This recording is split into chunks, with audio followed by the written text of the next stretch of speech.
Boa tarde a todas, a todos. Eu estou aqui acompanhado do deputado Dr. Frederico, deputado Pedro Campos, deputado Fausto Júnior, membros do grupo de trabalho da reforma administrativa. Nós acabamos de ter uma reunião agora com o presidente Hugo Motta e com o conjunto dos líderes dessa casa para que a gente pudesse apresentar um primeiro relatório do grupo de trabalho da reforma administrativa. Mas só antes de falar de algumas decisões em relação a esse trabalho, eu queria muito agradecer aqui a presença de todo o time que trabalhou intensamente durante esses 45 dias. O grupo de trabalho ele foi basicamente composto por servidores públicos, consultores legislativos, servidores do Executivo Federal.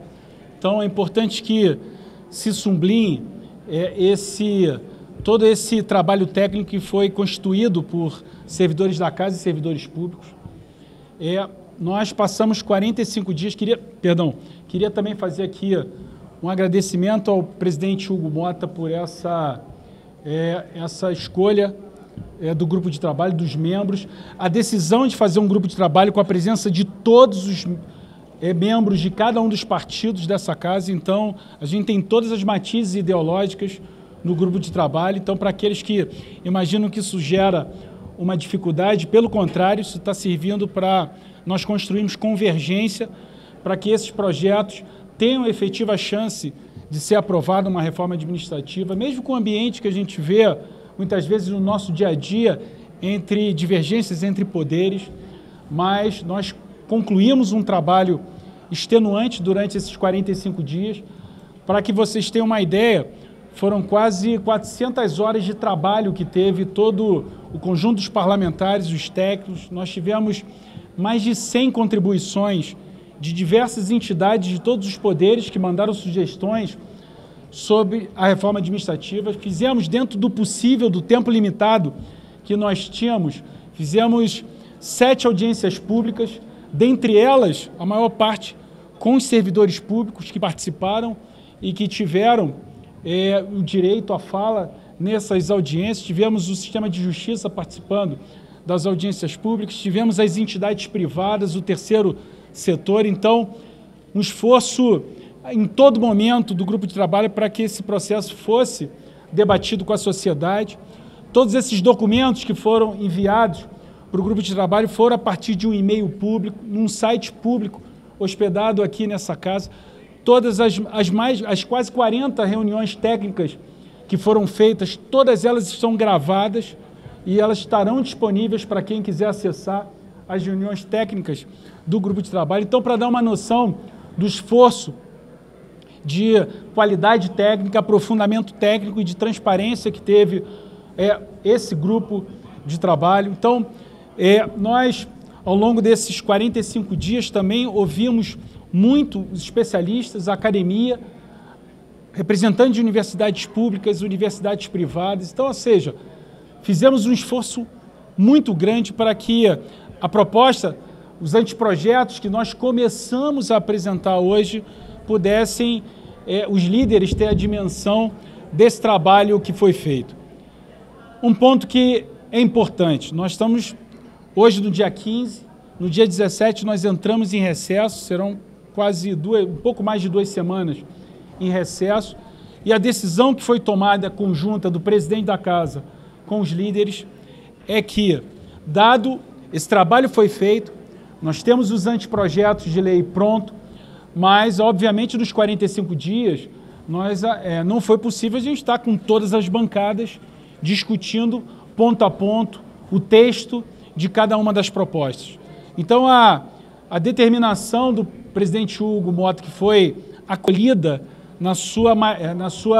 por unanimidade de todos os líderes, é que nós aguardássemos o retorno do recesso e hoje já eu e todo o meu time com o grupo de trabalho, nós vamos definir um calendário com cada partido e cada bancada para que a gente possa apresentar os textos, e cada bancada vai receber o texto com antecedência para que as suas assessorias possam se debruçar sobre os 3 textos e que nós possamos fazer, a partir daí, a discussão com cada partido político dessa casa sobre os textos da reforma administrativa. Nós, portanto, apresentamos aqui esse relatório, nós apresentamos também já algum conjunto de ideias e que estão constando desse anteprojeto. A ideia é que que a reforma, o conjunto da reforma seja uma PEC, um projeto de lei complementar, um PLP e um projeto de lei ordinária. Esses 3 textos, eles estão prontos, o anteprojeto, eles não foram protocolados ainda, porque nós acreditamos que nesse processo ainda vai acontecer mais discussões com as bancadas e também, por exemplo, com o Executivo Federal. E eu queria publicamente aqui agradecer a ministra Esther Deuec, que tem liderado o Poder Executivo nessas discussões com o Poder Legislativo sobre a reforma administrativa. Em todos os momentos, talvez tenha sido a agente pública e política que eu mais tive reuniões e que minha equipe também mais se debruçou em reuniões, foi com o Ministério da Gestão e Inovação em Serviços Públicos e, pessoalmente, com cada detalhe do texto. Então, a ministra também ainda tem contribuições a ser feita para que a gente possa cada vez mais convergir numa proposta que busque algum bom nível de consenso. É claro que nós não temos aqui a pretensão de acreditar que esse projeto ele vai ser 100%, vai ser uma unanimidade de todos os partidos políticos. É infantil a gente imaginar isso. Mas, sem dúvida nenhuma, a minha impressão, e acredito que nossos companheiros do grupo de trabalho também estão vivenciando isso, nós estamos avançando a passos largos na construção de um texto possível que seja aprovado. E acredito que a estratégia, e a estratégia sincera e do posicionamento do grupo de trabalho, acho que foi feliz para que nós chegássemos até aqui, que foi defender 3 princípios que são fundamentais. O primeiro deles, que essa reforma é uma reforma com olhar para o cidadão e que o servidor não é o vilão dessa reforma, ele é o agente dessa transformação. Ele não pode ser tratado como vilão e nem como vítima. A gente precisa entender que o servidor público é uma garantia para o cidadão, é uma garantia para o Estado democrático para a prestação de bons serviços públicos. Então, isso é fundamental porque talvez a construção de uma tentativa no passado de se fazer uma reforma administrativa onde o servidor era vilanizado interditou justamente, e eu compreendo os motivos desse debate não ter avançado nessa casa. Por exemplo, eu compreendo que ainda tem muitos núcleos no serviço público que, às vezes, até se organizam esse movimento. Não, somos contra a reforma administrativa, mas qual reforma administrativa? Que nem os textos foram apresentados publicamente, mas eu compreendo perfeitamente que isso é parte de um serviço público que está ali ressabiado, calejado e preocupado com que essa PEC possa infringir direitos adquiridos, direitos dos servidores públicos. E eu afirmo a vocês, tudo aquilo que foi apresentado aos líderes e tudo aquilo que compõe os textos que meus companheiros que participam do grupo de trabalho viram em cada artigo, não tem uma vírgula de retirada de direito dos servidores e em 2 semanas vocês terão o texto, a gente vai sair do pretexto para o texto e vocês vão averiguar que não tem nenhuma quebra da estabilidade do servidor, que ela continua como uma garantia nessa reforma administrativa. O segundo ponto, nós não vamos discutir também tamanho de Estado, isso também não está no projeto da reforma administrativa. Se o Estado é maior pelo governo atual, que democraticamente foi eleito, entende que o Estado tem que ter uma participação mais decisiva na economia ou na redução da pobreza, desigualdade, a reforma não está tratando de reduzir tamanho de Estado e nem de aumentar. Ela tem que respeitar a cláusula democrática, o ciclo democrático, o ciclo eleitoral e democrático, e ela vai estar, assim, dando as balizas e o marco legal para que, independente do tamanho que ele tenha, seja mais eficiente. E o terceiro ponto é ajuste fiscal. E aí fala aqui um deputado que uma parte de vocês conhece que eu sou um defensor de ajuste fiscal e sou visto como um parlamentar duro, porque eu acredito mesmo na necessidade de orçamento equilibrado, mas na reforma administrativa nós não vamos colocar elementos de ajuste fiscal, mas não impede de, na reforma administrativa, ter algumas correções importantes no orçamento público, que nós entendemos que isso não é estabelecer meta para redução de despesa primária, redução de carga tributária, mas é reorganizar pontos do orçamento e de debates que estão há muito tempo nessa casa, como, por exemplo, a Lei de Finanças Públicas, que a gente está trazendo aqui alguns elementos que a gente considera positivo para o Brasil. Então, esses são pontos que a gente acredita que o debate avançou. Então, nós mostramos ali um pouco os rasgos principais dessas propostas. O conjunto dessas 3 propostas, eles somam cerca de 66 propostas na reforma administrativa e que estão distribuídas nessas 3 propostas. A gente tem esses eixos, por exemplo, o primeiro eixo, governança, gestão. A gente tem o segundo eixo, que é governo digital. A gente tem, por exemplo, ideias que nós estamos trazendo, como a questão da identidade única, do ato digital obrigatório, todo o ato no serviço público, ele ser digital e rastreável. Tem ideias que estão sendo trazidas, uma política nacional de transformação digital. Tem várias ideias que são ideias que a gente acredita. A gente está trazendo o tema da meritocracia nesse primeiro eixo, planejamento estratégico, indicadores, bônus para servidores que batem metas. Nós estamos trazendo a questão também no serviço público do concurso nacional unificado para estados e municípios, além do Enem nacional. Então tem várias ideias, eu não vou aqui falar sobre 66 propostas, mas tem muitos pontos que estão sendo trazidos. Tem um ponto que é bastante delicado e que a imprensa sempre pergunta em toda entrevista, que é a questão dos supersalários, dos privilégios, e isso tem a ver com o poder legislativo, com o poder executivo e com o poder judiciário. E esse ponto é um ponto, talvez um dos pontos delicados.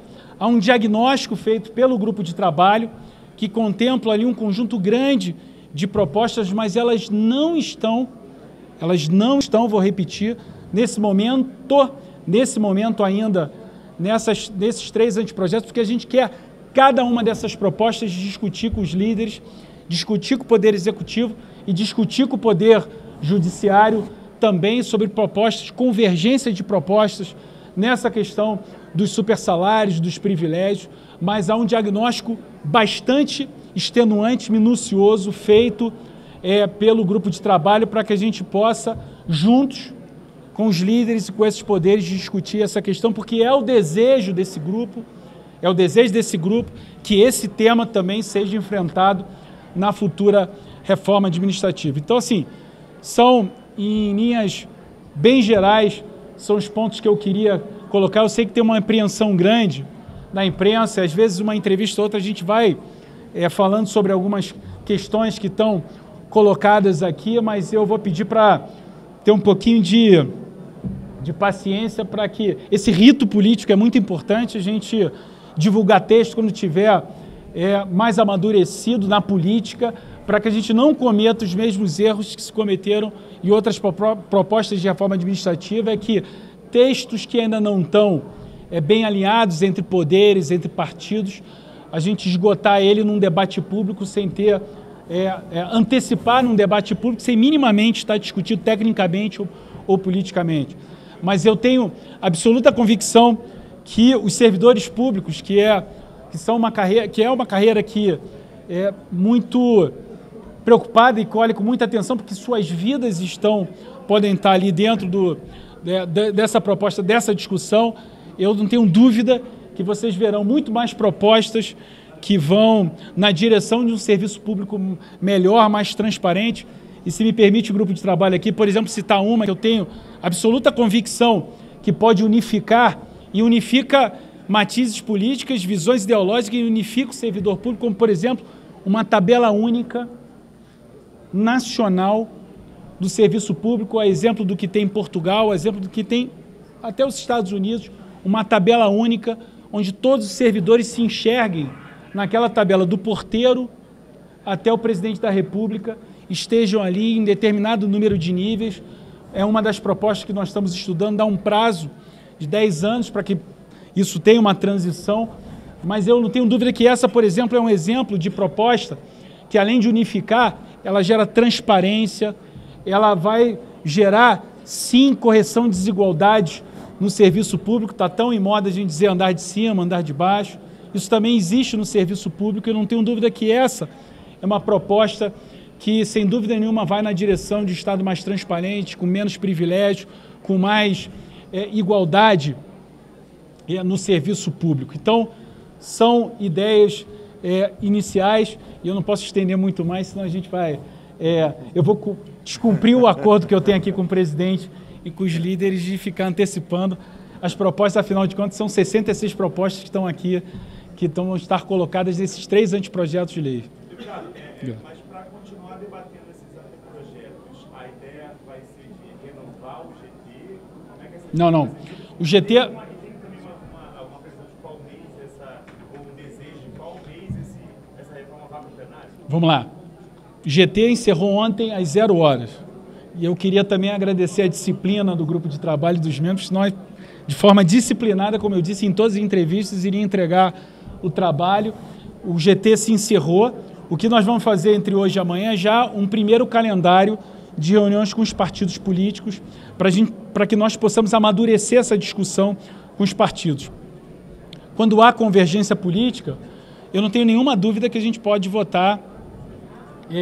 Essas propostas podem vir para o plenário. Então, eu tenho muita convicção, e essa é a convicção do presidente Hugo, que no início do segundo semestre a gente tem condições de aprovar, sim, a reforma administrativa, oferecer ao Brasil, aqui na Câmara dos Deputados, a aprovação dessa reforma administrativa. Uma das ideias também do grupo de trabalho é que, na volta do recesso, a gente já antecipe um diálogo com o Senado, para que o Senado já participe dessas discussões, para que, ao sair a reforma administrativa aqui da Câmara dos Deputados, ela já não seja um objeto estranho ao Senado, para que a gente possa, o mais rápido possível no segundo semestre, ter a reforma administrativa aprovada. Oi? Quando que o anteprojeto vira projeto? A gente acredita que com o nível de convergência, de alinhamento que nós estamos encontrando, Pedro, eu acredito que em agosto é possível que esses projetos já possam, por exemplo, a PEC, se a gente continuar nesse nível de alinhamento, é fácil você conseguir as assinaturas para apresentar uma PEC, né? Ou até construir um substitutivo de uma PEC, enfim. A gente acredita que nós acreditamos que em agosto isso passa a ser aprovado rapidamente, pode ser apresentado rapidamente. Por exemplo, o projeto de lei complementar e o projeto de lei ordinária, assim como na reforma tributária, necessita da PEC aprovada para eles não terem vício de constitucionalidade e legalidade. Então, mas a estratégia é parecida com as outras reformas que nós tivemos, e eu tenho muita convicção que em agosto nós temos a possibilidade de construir um ambiente para que possa ser aprovado.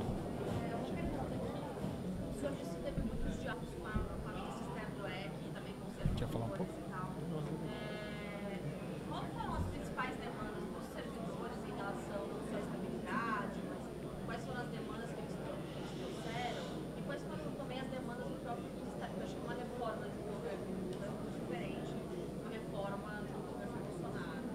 Sim. Qual foram essas demandas? Sim.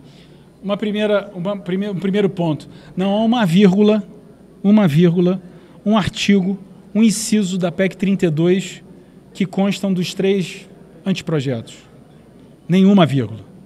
Segundo ponto, nós incorporamos muitas iniciativas que o Ministério da Gestão e Inovação já colocou em prática ou que está em vias de colocar em prática para o Serviço Público Federal. Vou dar 2 exemplos. O SIDEC, que é o Sistema de Avaliação de Desempenho dos Servidores Públicos.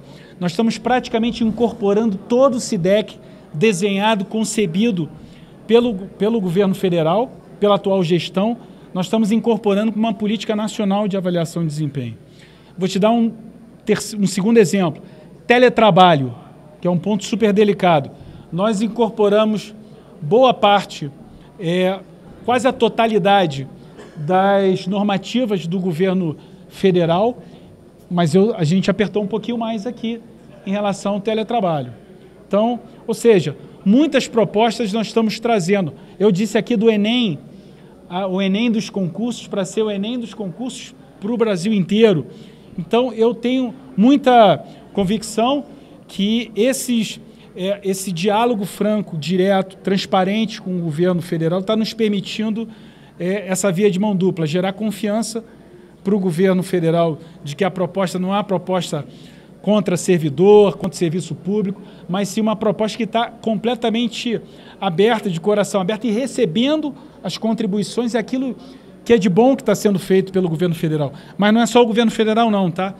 Nós tivemos audiências públicas aqui, ouvimos governadores, ouvimos o governador Eduardo Leite, o prefeito Bruno Reis, estamos pegando propostas que são de sucesso, por exemplo, do prefeito João Campos, em Recife.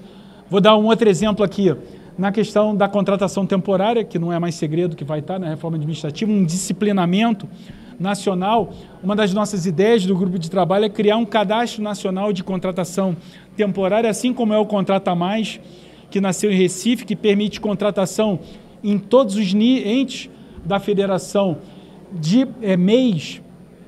A nossa ideia é que a contratação temporária, com processo seletivo simplificado e bem feito, de forma nacional, possa estar à disposição de estados e municípios. São ideias que nós estamos trazendo para a reforma e está desobstruindo esse debate e trazendo também estados e municípios para dentro da reforma suas boas iniciativas. Não é inventar a roda, é usar que está dando certo. E na apresentação que eu fiz para os líderes, eu fiz questão de colocar, inclusive, uma lixeirinha com a PEC 32 sendo... A gente ficou na dúvida se eu fazia uma lixeira ou se eu fazia um triturador, para dizer que a PEC 32 ela não era... Oi? Não. Ao contrário, o PL está inteiro. É porque muitas vezes a gente acredita que na política só é possível a discussão e a divergência. Eu tenho muita convicção que a reforma administrativa pode convergir, mesmo que a gente tenha diferentes visões de mundo, e a gente não está tendo obstrução do PL, do PP. Hoje eu fiz uma reunião do grupo de trabalho, que nessa reunião do grupo de trabalho estava o Marcelo Van Hatten na reunião e a deputada Luciene, do PSOL, a deputada Alice Portugal, deputados que têm diferentes visões de mundo e estavam ali participando e convergindo. Não estou querendo dizer que o Marcelo Van Hatten concordava com toda a proposta que estava sendo apresentada e nem que a Luciene concorda com todas as propostas, nem a Alice Portugal, mas a gente está encontrando, eu acredito que com boa técnica, usando essas experiências, sem demonizar ninguém, a gente está encontrando muito mais pontos de convergência do que pontos de divergência.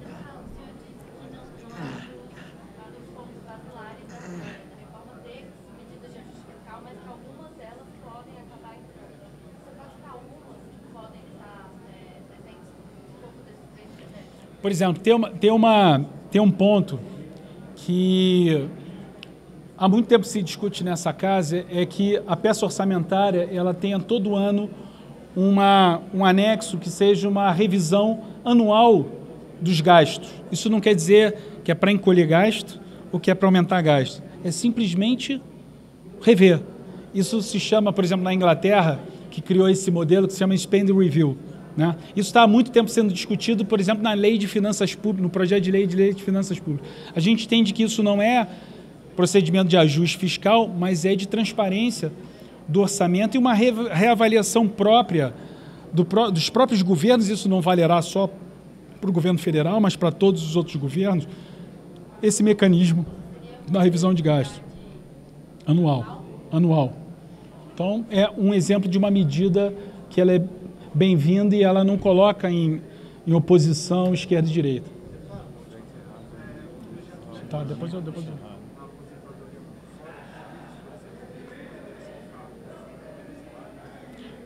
Você falou do judiciário? Isso. O que nós fizemos aqui? Fizemos um diagnóstico amplo, extenso, de todos os pontos que são debatidos na sociedade, que muitos de vocês na imprensa têm discutido e estão ali. Não estão no anteprojeto, estão no relatório. E nós vamos discutir com os líderes, nós vamos discutir com os poderes sobre essas questões, porque muitas vezes você desenhar ali a solução parece simples. Agora eu quero ver, ter placar, ter voto, né? E ter capacidade de escutar todos os lados. Mas isso é um ponto que está ali no diagnóstico, mas não está nos anteprojetos. Só vai entrar se o conjunto de líderes decidirem que sustentar que isso tem que entrar. Não dá para eu, Pedro Campos, Fausto e Dr. Frederico falar assim, não, nós vamos aqui botar o mundo, nada disso. Nós vamos fazer isso com maturidade política, ouvindo a política, conversando, dialogando com as instituições, Já estamos sentando com o Judiciário, sentamos aqui, participamos aqui, audiência pública com as associações, participou a AMB, participou a Tricom, participou os advogados públicos, participou vários, participaram numa audiência pública exclusiva. Tivemos duas audiências públicas com praticamente muitas representações, não conseguimos com todas que a gente tinha, mas em nenhum momento ficou fechado o canal para que a gente recebesse contribuição de todos os servidores que se dispusesse a dar contribuições. Então, assim, mas esse é um ponto que nós vamos discutir com cada liderança e com os poderes para ver, por exemplo, a gente tem ali um conjunto de 17, 20 pontos que nós marcamos, acentuamos em relação a essa questão dos supersalários. Vamos ver o que tem condição de votar, o que é consenso, o que não é, vai 5, vão 10, vão uns 20, ou não vão vir outros ao longo dessa costura política, dessa conversa, desse diálogo político. Então a gente tem que ir com responsabilidade. Não fica bonito no discurso, na prática não acontece. Quer aprovar. Aí, desculpa, eu não estou te ouvindo.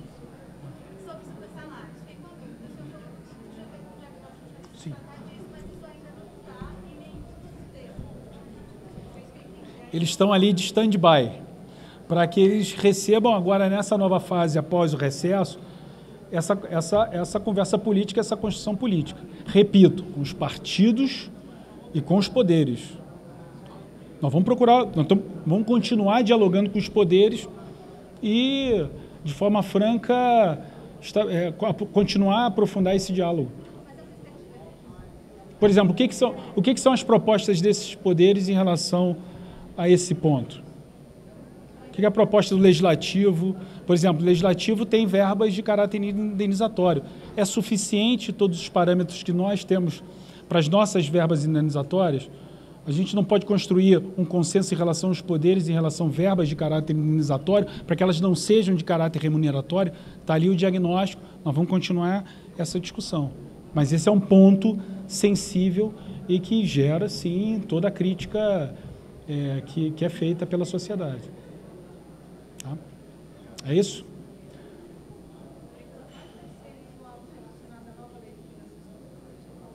Eu falei, por exemplo, do Spend Review, é o que a gente quer trazer. Isso tem um outro ponto que é a exigência de análise, de aprofundamento das análises de custos nos desenhos de política pública. Vai desenhar uma política de educação, você saber ali efetivamente custo da merenda por aluno, são exemplos. Essa avaliação de custos ela é importante e são temas que estavam na Lei de Finanças Públicas. Ok, gente? Obrigado. Até a volta do recesso aí com os textos já publicizados. Obrigado.